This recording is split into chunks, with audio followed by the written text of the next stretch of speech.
Mummy ने बहुत सारी तकलीफ़ उठाई हैं यहाँ तक हमें पहुँचाने में। इवन बट कभी कभी सोचता हूँ तो बहुत इमोशनल हो जाता हूँ।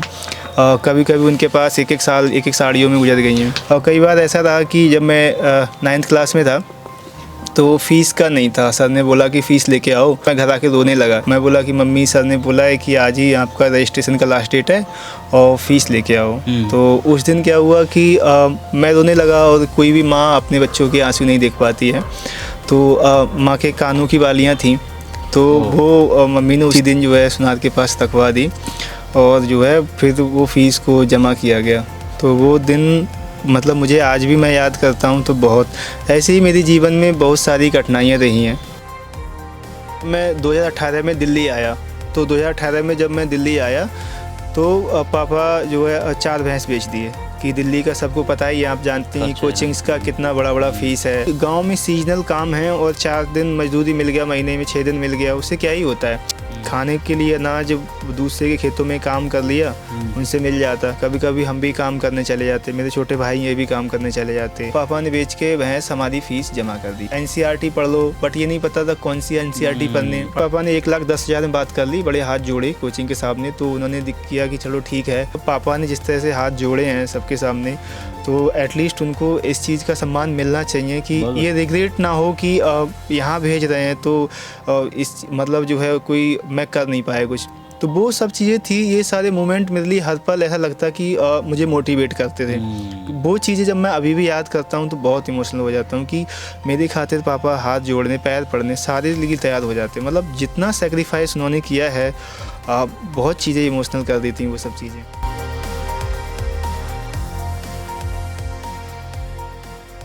दोस्तों, हमेशा की तरह इस बार भी आप सभी के लिए एक बहुत ही मोटिवेटेड वीडियो लेकर आया हूँ। आज मैं आपको देवेंद्र जी से मिलाने वाला हूँ।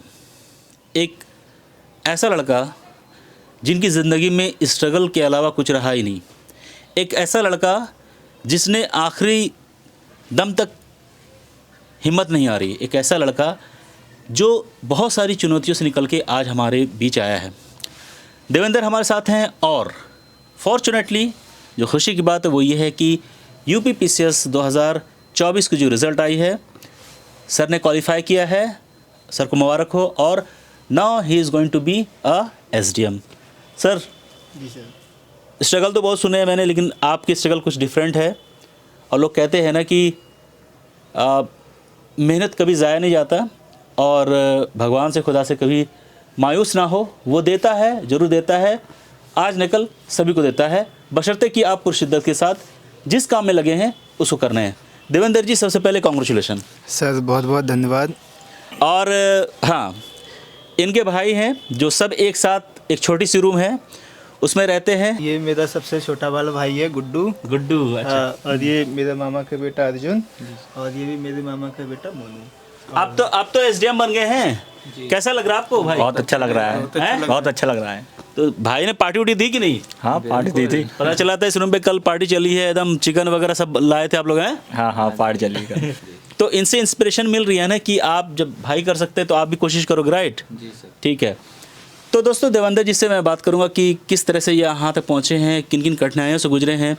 और मुझे यही पता चला है कि इनके जो पेरेंट्स थे, देवेंद्र की पढ़ाई के लिए भैंसों को बेचा। मतलब इतनी शिद्दत, इतनी डेडिकेशन थी पेरेंट्स में कि कुछ भी हो जाए हम बच्चों को पढ़ाएंगे। और ये जज्बा हर पेरेंट्स को होना चाहिए। देवेंद्र जी, ये कौन सा अटेम्प्ट था और क्यों आपको लगा कि सिविल सर्विस में आना चाहिए? सर, मेरा ये 5वां अटैम्प्ट था जिसमें मैंने जो है UPPCS 2023 की परीक्षा में 38 रैंक के साथ डिप्टी कलेक्टर के पद को प्राप्त किया है। तो सर, दूसरा आपका सवाल था कि क्यों आपको लगा कि सिविल सर्विस में आना चाहिए। तो सर, उसका जवाब यही है कि हम जिस बिल्डिंग में बैठे हैं तो ये हमारे गांव के ही अंकल जी हैं, श्री शिष्यपाल जी। तो ये हमारे गांव के पहले ऐसे अधिकारी हैं जिन्होंने जो है UPPCS क्रैक किया और वर्तमान में वो अभी जो है SP के पद पर तैनात हैं। अच्छा, वाह।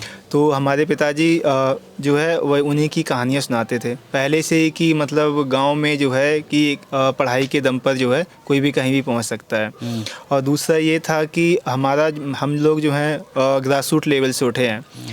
घर में इतनी सारी समस्याएं कि शुरुआत की लाइफ बहुत ज़्यादा कठिनाईपूर्वक रही कि घर में छप्पर था। अच्छा। और जब बारिश हो जाती थी तो वो सब बूंदे टपक टपक के हम लोग कोई कई सारे बर्तन रख देते थे, कहीं अच्छा। प्लेट, कभी वो कहीं को। तो वो सब पापा चाहते थे, उनका मानना था और हमारा भी यही था कि जब पढ़ाई शिक्षा से इतना ऊंचा स्थान प्राप्त किया सकता है तो जो है पढ़ाई करना चाहिए। बिल्कुल। तो हम लोग वही था, पापा ने भी बोला और दूसरा हमारा भी था कि नहीं करना है इस लाइफ को, तो कुछ ना कुछ तो करना है, कुछ तो अच्छा करना है। बट ये नहीं पता कि कैसे जाना है, किस तरह से नहीं जाना है। तो वहाँ से दो मोटिवेशन रहे। एक तो हमारे अंकल जी गांव के ही, तो उनसे ये पता चल गया कि बड़े अधिकारी बनने के बाद जो है किस तरह की लाइफ आपकी चेंज हो जाती है। दूसरा ये रहा कि हमारे घर की इतनी सारी परेशानियां थी, तो ये था कि अगर इस परेशानियों से थोड़ा हटना है, और पापा ये पढ़ाई का जो इम्पोर्टेंस है वो जानते हैं, इसीलिए उन्होंने जो है मेरी मम्मी और मेरे पापा दोनों का अगर देखेंगे तो उनका बढ़ चढ़ के योगदान रहा है। दोस्तों, इस वीडियो में आगे बढ़ने से पहले आप सभी को PW ऑनलाइन IAS की नई बैचेस के बारे में बताना चाहूंगा। वैसे स्टूडेंट जो 2025 को टारगेट कर रहे हैं यूपीएससी के लिए, तो दोस्तों आप सभी के लिए ऑनलाइन फाउंडेशन कोर्सेज लेकर आया है PW 8499 में, जिसमें आपको प्रहार 2025 हिंदी और इंग्लिश दोनों मीडियम में मिलने वाली है। और अगर आप प्योर इंग्लिश में जाना चाहते हैं तो आप सभी के लिए टाइटन 2025 अवेलेबल है, जो कि सिर्फ और सिर्फ 9999 पे आपको मिलेगा। ऑप्शनल की बात करें तो दोस्तों 2024-25 में आपको कोई भी ऑप्शनल चाहिए तो यहाँ पे आपको ऑप्शनल मिलने वाली है, जिसको आप लाइव क्लासेस से आपकी ऑप्शनल पूरी हो जाएगी, जिसके लिए आपको सिर्फ और सिर्फ 7999 रुपीज़ पे करनी है। अगर आपको GS और ऑप्शन दोनों चाहिए एज ए कॉम्बो, तो दोस्तों यहाँ पे यूपीएससी कॉम्बो बैचेस भी है 2025 के लिए, जिसके लिए आप 15,499 रुपये पे करने हैं हिंदी और इंग्लिश के लिए। और अगर आप प्योरली इंग्लिश में जाना चाहते हैं तो आपको सिर्फ 16,499 पे करनी है। दोस्तों, एक और खास बात PW की यहाँ पे जो आप सभी के लिए जो मुझे बहुत अच्छा लग रहा है वो ये है कि आपको यहाँ फ्री मेंटरशिप मिलने वाली है, जो कहीं कोई इंस्टीट्यूट नहीं देता है। अगर आप मुखर्जी नगर, करोल बाग, लखनऊ या पटना में है तो आप यहाँ पे सेंटर पे जाके ऑफलाइन मेंटरशिप ले सकते हैं, वो भी फ्री। बहुत सारे ऐसे स्टूडेंट होते हैं जो यूपीएससी की तैयारी की जो शुरुआत होती है वो ग्रेजुएशन के द्वारा ही कर देते हैं। तो दोस्तों, ऐसे स्टूडेंट के लिए भी एक खास पैकेज है PW की तरफ से, वो है यूपीएससी प्रारंभ। तो अगर आप भी ग्रेजुएशन के साथ साथ यूपीएससी की तैयारी शुरू करना चाहते हैं तो यूपीएससी प्रारंभ ज्वाइन कर सकते हैं, जहां पे आपको NCERT से ले GS, ऑप्शनल, CSET, वो सारी चीज़ें लेयर बाय लेयर बेसिक चीज़ें बताई जाएगी जो आपको तैयार करेगी ग्रेजुएशन के बाद कि आप यूपीएससी क्रैक कर सकें, जिसके लिए आपको सिर्फ और सिर्फ 29,999 पे करने हैं। बाकी की डिटेल इस वीडियो के डिस्क्रिप्शन में मिलेगी। अगर आप में से कोई भी कोर्सेज लेना चाहते हैं तो आप हमारे कूपन कोड WE500 को अगर यूज़ करते हैं तो आपको यहाँ पे हेवी डिस्काउंट मिल सकता है। तो दोस्तों, आप इन बैचेस का फ़ायदा उठाएं, इन बैचेस को ज्वाइन करें और अपनी यूपीएससी की जर्नी को शानदार बनाएं।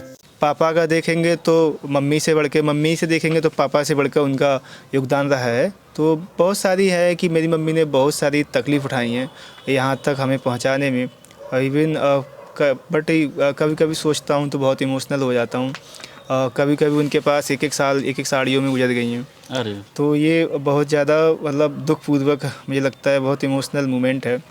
और कई बार ऐसा रहा कि जब मैं 9th क्लास में था तो फ़ीस का नहीं था, सर ने बोला कि फ़ीस लेके आओ। अच्छा। तो मेरा क्या था कि मैं गांव से जैसे ही स्कूल से आया मैं घर आके रोने लगा। दुकान मतलब छोटी सी दुकान थी। मैं बोला कि मम्मी, सर ने बोला है कि आज ही आपका रजिस्ट्रेशन का लास्ट डेट है और फ़ीस लेके आओ। तो उस दिन क्या हुआ कि मैं रोने लगा, और कोई भी माँ अपने बच्चों के आंसू नहीं देख पाती है। तो माँ के कानों की बालियाँ थीं, तो वो मम्मी ने उसी दिन जो है सुनार के पास रखवा दी, और जो है फिर वो फ़ीस को जमा किया गया। तो वो दिन मतलब मुझे आज भी मैं याद करता हूँ। तो बहुत ऐसे ही मेरे जीवन में बहुत सारी कठिनाइयाँ रही हैं। इवन मैं भी जो है पापा के साथ काम करने चला जाता था हर दिन जब भी छुट्टी मिलती। और मेरे भाई हैं छोटे छोटे ये, तो ये सारे लोग जो है गांव में क्या होता है कि सीजनल काम है, और हमारे पास उतना ज़मीन है नहीं, थोड़ा 2-3 बीघा ज़मीन है, तो बस उसी में है, उसमें कितना ही हो जाता है, खाने भर का भी अनाज नहीं हो पाता। तो दूसरे के खेतों में काम करके ही जो है हमारा गुजारा चलता है। अभी भी वही है, बट अब तो मैं SDM के पद पे हो गया हूँ, तो बट चीज़ें अभी भी वैसी ही हैं। हाँ, थोड़ा ये अच्छा लगता है कि चलो इतना स्ट्रगल के बाद यहाँ तक पहुँचे। तो वहाँ से मोटिवेशन शुरू हुआ कि इस तरह की लाइफ है।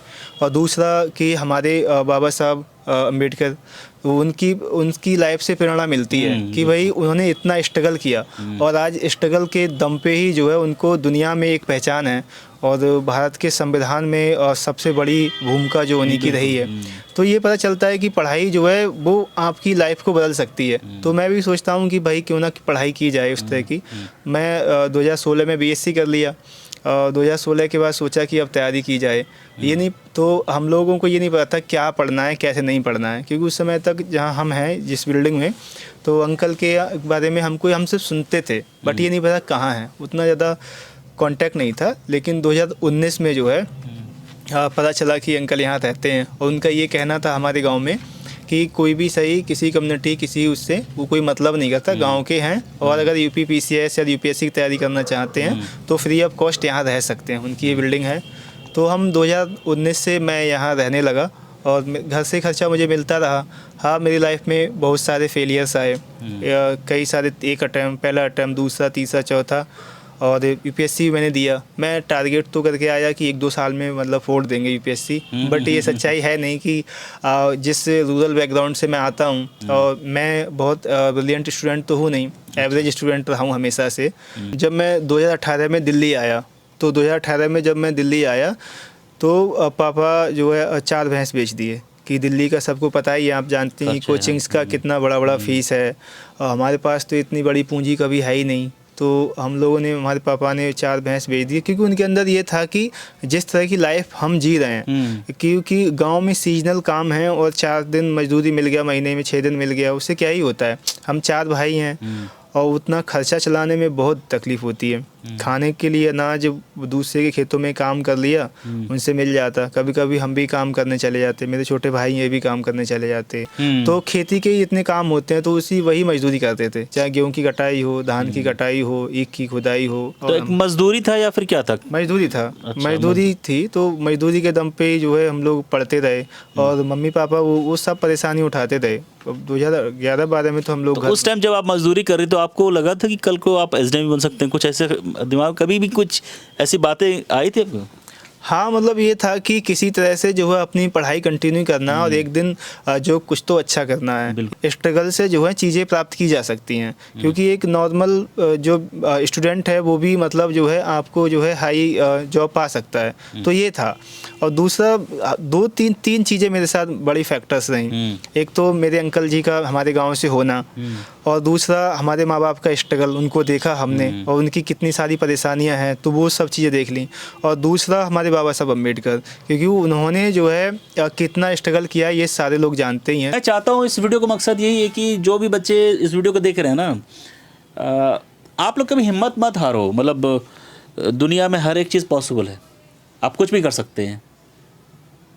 इस वीडियो को बनाने का मतलब है कि मैं आपको बता सकूं कि लोग इतनी स्ट्रगल के बाद भी मतलब अपने सपने को पूरा कर सकते हैं। तो आपके पास तो वो सब चीज़ ने खुदा ने दिया है, और उसके बाद भी अगर आप नहीं कर पा रहे हैं तो देयर इज़ अ प्रॉब्लम। तो सर, अब वो आप दिल्ली कब आए? दिल्ली आए तो किसने आपको दिल्ली भेजा, या खुद आए, या फिर क्या प्लानिंग थी, फिर आने का क्या मकसद था, फिर कैसे कैसे शुरुआत की? यहाँ भी स्ट्रगल हुआ होगा। जी सर। है ना?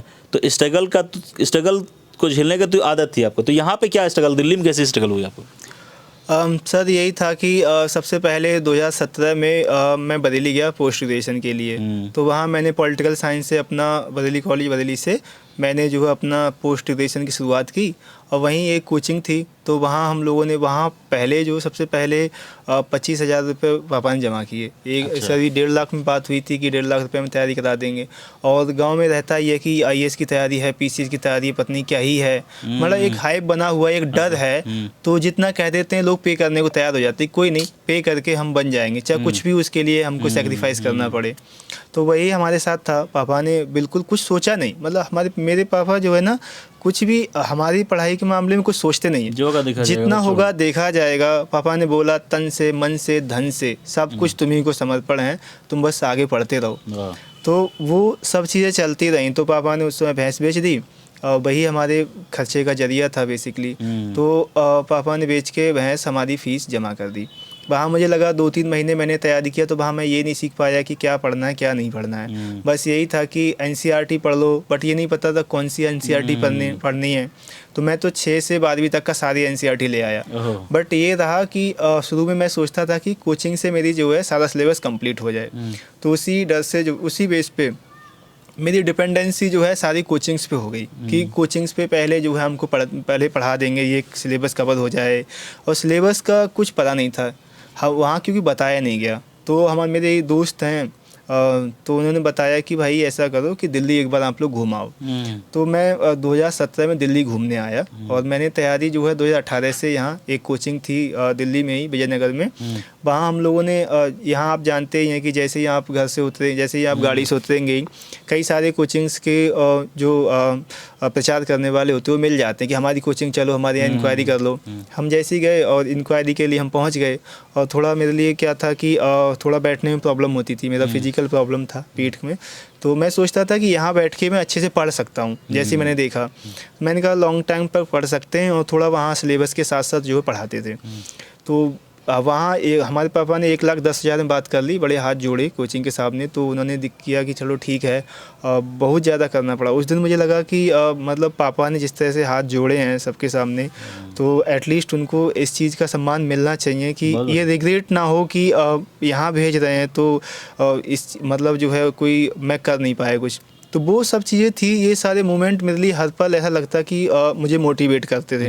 वो चीज़ें जब मैं अभी भी याद करता हूँ तो बहुत इमोशनल हो जाता हूँ कि मेरी खातिर पापा हाथ जोड़ने, पैर पड़ने सारे लिए तैयार हो जाते। मतलब जितना सेक्रीफाइस उन्होंने किया है, बहुत चीज़ें इमोशनल कर देती हैं वो सब चीज़ें। वहाँ से हम आए, वहाँ 2-3 महीने हमने कोचिंग की। दिल्ली में सीलिंग एक्ट लागू हो गया।